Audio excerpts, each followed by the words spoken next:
Pats geriausias jausmas pasaulyje, kurio, manau, nečiuožėjai tikriausiai ir nesuprastų ar nesupranta. Tu ateini į tą nuostabią didžiulę tylos pripildytą erdvę, atsidarai borto vartus ir žengi tą pirmą žingsnį ant ledo ir tas be galo unikalus garsas, kai pačiūža priežia ledą, giliai ir tokia labai gera ryškia briauna. Ir tu tiesiog atsidūri savo pasaulį. Ar tiksliau kitam pasaulį, kur nėra rūpesčių ir tas ledas tave įkalina. Ir kiekvieną kartą ateidamas tu jauti tą patį džiugesį, laukimą. Ir tas jausmas yra tas pats, ar tu būtų 7 metai, ar 17, ar 27. Ir manau, kad būtent dėl to mes ten ir sugrįžtam. Nes ten yra kažkas tokio, ko tu negauni niekur kitur.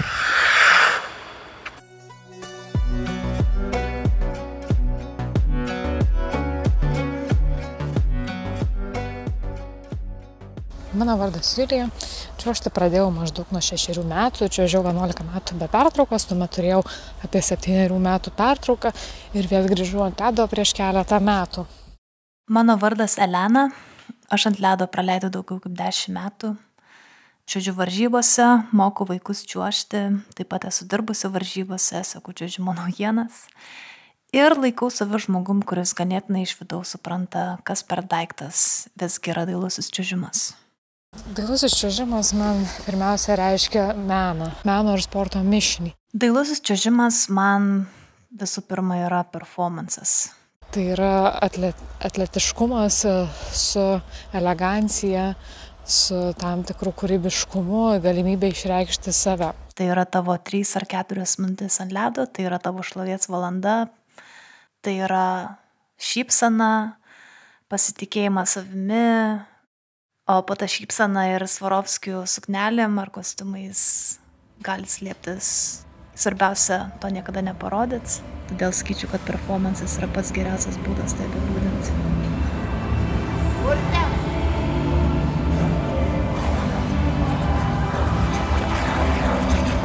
Šitą nesąmoningai darai, važiuoji šitą koją tave turi gražiai pankam. Pas mane ateina vaikai mokytis čiuožti ir jų akis žiba, o taip pat ir jų tėvų. Ir jie visi tokie, oh my gosh, dailusis čiuožimas. Ir aš jaučiuosi, jog aš šiek tiek juos apgaudinėju. Bet ta prasme, nes tai yra mano darbas juos išmokyti čiuožti ir mano darbas, kad jie išeitų šypsodamis ir patenkinti, kad jie kažko išmoko šiandien. Ir aš tiesiog jaučiu, kad aš toliau žaidžiu tą fasadą, o jie nežino, kas jų laukia. Jie nesupranta, kas tas sportas yra. Ir man tas šiek tiek, nežinau, kelia gal šiek tiek kaltės jausmą, nes aš jiem to negaliu pasakyti, nes jie man ką tik sumokėjo pinigus. Tiesiog, kaip ir minėjau, vaikai, jeigu jie netitinka tam tikrų standartų, yra tiesiog nurašomi ir tu gali čiuožti, bet tavęs ten nelabai ir varžybas veš ir gal šiaip tu nelabai ten kam reikalingas būsi. Vėlgi, manau, kad labiausiai pažeidžiama grupė yra būtent jaunų mergaičių paauglių, kuriom yra sunkiau, psichologinės pagalbos dailiojo čiuožimo bendruomeniai kaip tokios neteikia niekas. Kol buvau mažesnė, buvo iš tikrųjų sunkiau, apskritai su viskuo buvo sunkiau susidoroti. O suaugus, šiek tiek labiau domiesi tai, ką tu darai, domiesi psichologija, domiesi sporto psichologija, ir išmoksi tvarkytis. Tai manyčiau, kad labai svarbu ta edukacija, visapusiška edukacija ir supratimas.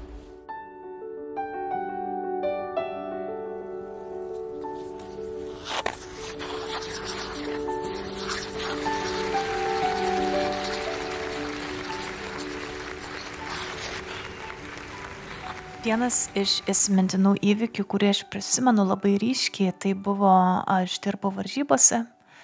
Varžybose prie borto sėdi, kaip sakyti, brigada žmonių, dalis yra teisėjai, dalis yra techninė brigada. Aš ten kažkur tarp jų buvau, žodžiu, dariau savo užduotis ir tu ten visi dėvi ausines, visi labai gerai girdi viena kitus. ir tu tiesiog girdi, kaip viena iš modelių, kurios ten dirbo, ir jos tarpusavį komentuoja tos vaikus, reikia sakyti, nes tai buvo vis dar vaikai, gerai, tam 13, 15, 16 maksimum metų. Ir ten ta mergina tik pradėjo dar čiuožti, nežinau, ten pirmas trečdalis programos, šokinėja, įstempus, visa ten kojas vos nedreba, o jos tokios šaltų veidų, jeigu čia svorį numestų kažkiek, tai gal ir galėtų čiuožti, dabar tai čia beviltiška, arba kokios leškos tiesiog baisu žiūrėti. Ir tu sėdi ten ir galvoji, ta prasme, čia reikia apsimest, kad negirdėjai, ar čia yra tai visiems normalu.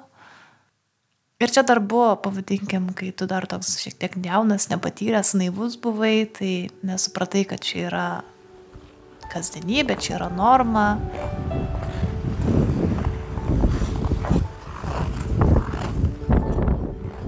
Bendrai sezono metu tas grožio supratimas tikrai buvo skatinamas ir iš tikrųjų turiu labai tokį prisiminimą, kai tiesiog, sakau, tais svėrimais kas savaitę ir kad tam praktiškai visą savaitę, būdama paauglė, dabar neatsimenu ar 15 ar 16 metų, savanoriškai, ta prasme, man to treneris neliepė daryti.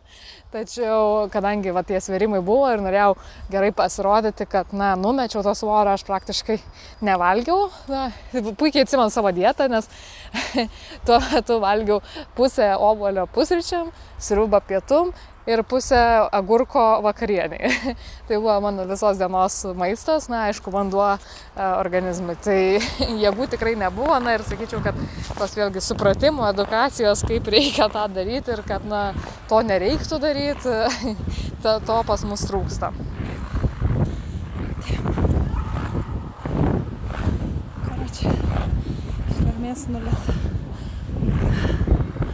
Po vasaros grįžus, apjuoš 3 ratus be sustojimo, greičio, yra kažkas tokio. Visai neseniai Jungtinių valstijų čempionė dailiojo čiuožimo Gracie Gold paskelbė, jog jinai išleidžia savo memuarų knygą. Ir man iš pradžių ta idėja atrodė, wow, aš greit nubėgu internetą pačekint, kokia ta knyga yra. Ir pamačiau, kad jinai vadinasi Out of Shape, Worthless Loser. Vienas žodis, kas lietuviškai reiškia, kaip išėjus iš formos, bevertė loserė. Aš lygiai taip pat, kaip ir tie žiūrovai, kurie galbūt nelabai supranta čiuožimo, bet jie jo žavisi. Aš lygiai taip pat noriu tos iliuzijos čiuožimo, kad tai yra grožis, gėris, sveikata, sportas, kas tik nori. Bet aš lygiai taip pat esu patyrus, ką tai reiškia, kai tu taip užsisuki į tą ratą, kad tu nebegali iš jo išeiti. Tiesiog tave skandina, nes čiuožimas yra kaip narkotikas. Tiesiog kartą paragavęs atrodo negali sustoti. Ir turi išmokti iš to išeiti. Ir šiandien aš jaučiuosi labai laiminga tą, ką darau. Aš esu tame pasaulyje, bet saugiam atstume. Ir labai sunkus žodžiai pasakyti out of shape, worthless loser, bet tikriausiai kiekviena čiuožėja yra jos sakiusi. Aš tiesiog mėgausiu savo laiku. Ir jeigu būtų tokia proga, norėčiau spėti, kad ant ledo čiuožia tik pamišėliai. Tie, kurie drįsta ten eiti, kuriem tai yra jų gyvenimas, bet šiaip tai gal verčiau laikyti saugaus atstumo nuo šito sporto.